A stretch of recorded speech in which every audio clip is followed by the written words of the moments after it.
Hey guys, my name is Conor Meyer. I am an applicant to Harvard University and I'm currently on the waitlist. I'm going to be making a couple videos to upload to the waitlist so that the admissions team can better inform their decision. I think it's a little bit more personal than writing, and hopefully you guys will be able to make the most informed decision possible. So for this first video, I think I'm going to be talking about how I'm feeling, or how I felt after the decision. And I'm grateful for my spot on the wait list, but I'm going to be talking about it and proceeding as if it's a no, because that's how you have to proceed, and that is how I'm going to be talking about it. So, when I first read the decision, I was by myself in my room, and I read it, and my mom came in about 10 minutes later, and she asked me, so how did it go? And when I first told her that I didn't get in, she didn't believe me, and so I had to tell her again. And my mom is not, neither of my parents are the type of people that if they know that you tried your best, they're not going to say that they're disappointed in you. But I could read it on her face of not necessarily the disappointment in me, because she knew how hard I worked, but the disappointment for me, because she knew the type of person I was. And she knew how long a term of a goal it was for me. I first wanted to go to Harvard when I was in the 6th grade, and I wrote my first life goals list.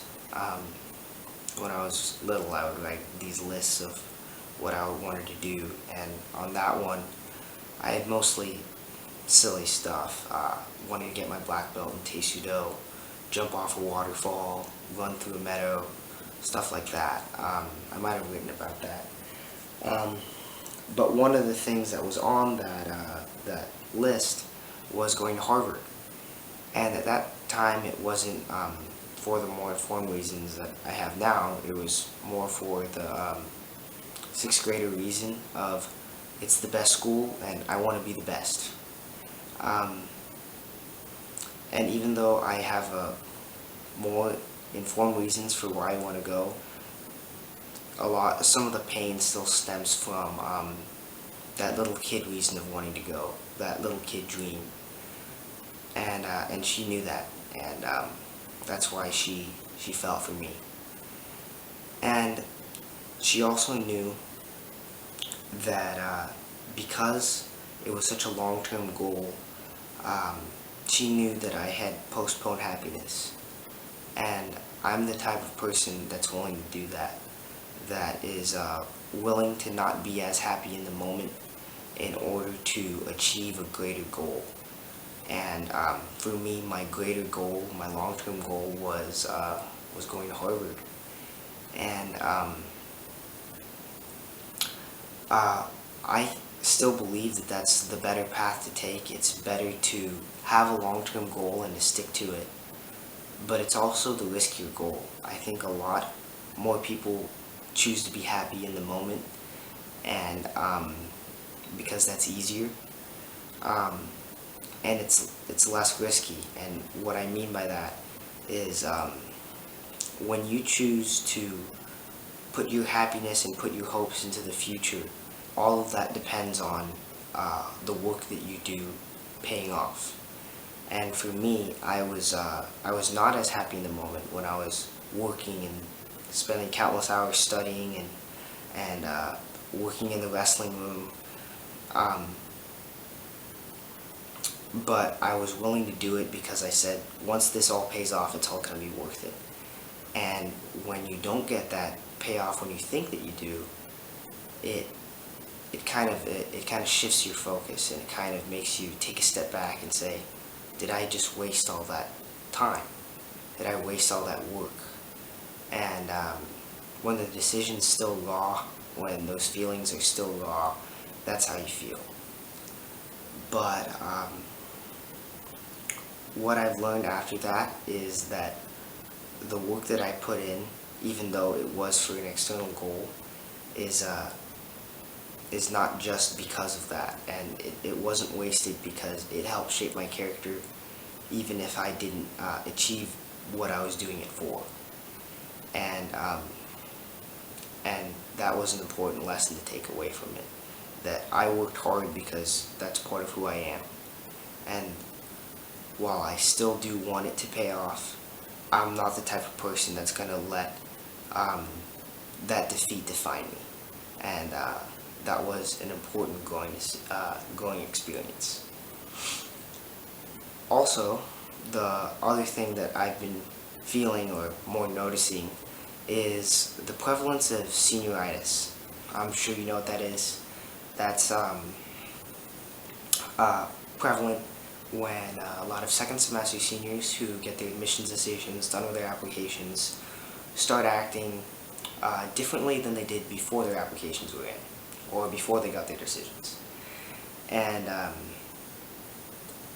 most importantly, showing a lack of motivation and just coasting through. And I want to talk about this because it irritates me, because I'm not that way, and I feel like that's one of the things that if colleges could see, it would be a deciding factor.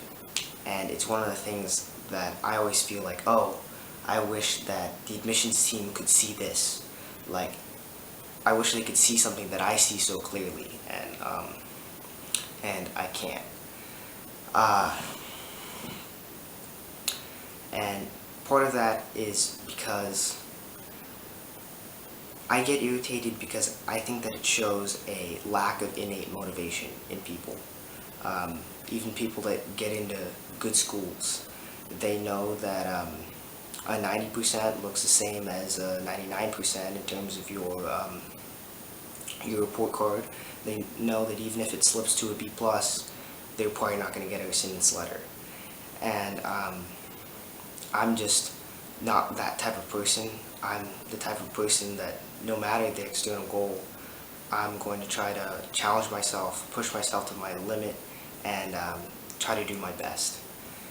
Because that's who I am, not because of any outside thing. And I wish that colleges could see that, because I think that's one of the things that colleges are looking for, because they know that's what's going to drive success for their field and for their school.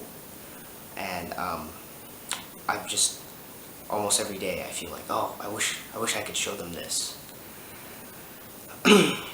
But at the same time, I'm happy because while a lot of my effort was derived from having an external goal for such a long time, it was also because it was part of me. It's my type of personality to push myself as hard as I can. And I think that I've shown that, which I like. In terms of my classes, I've actually gotten better grades this semester than last semester. Currently in each of my individual classes, I have the highest class ranking in terms of the highest percent in the class.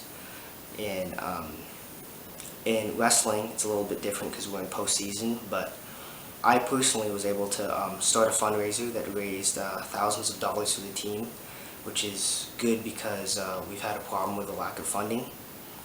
I was able to organize a barbecue and a Six Flags trip and a backpacking trip, all for team bonding events, which previous captains haven't done.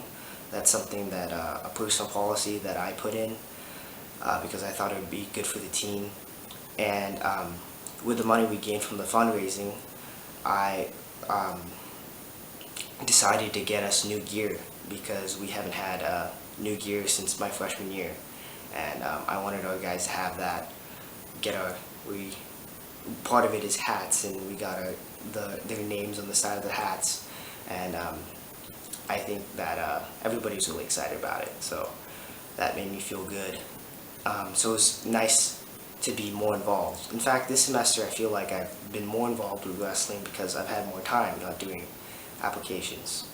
And then I've continued my community service. I actually think I've done more community service with St. Robert's and the Wounded Warrior Project and Beat the Streets because I've had more time.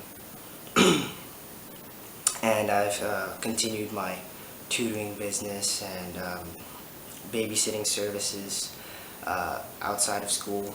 And yeah, I feel like I've been more active, and that makes me happy, even though sometimes I get a little bit irritated because I feel like that's different from the other people that I see, because it proves to me that that the work I've done, while it was partially because of an external goal, it was also because it was part of who I am, and that's a nice realization. And that should do it for today. I'll probably be back tomorrow.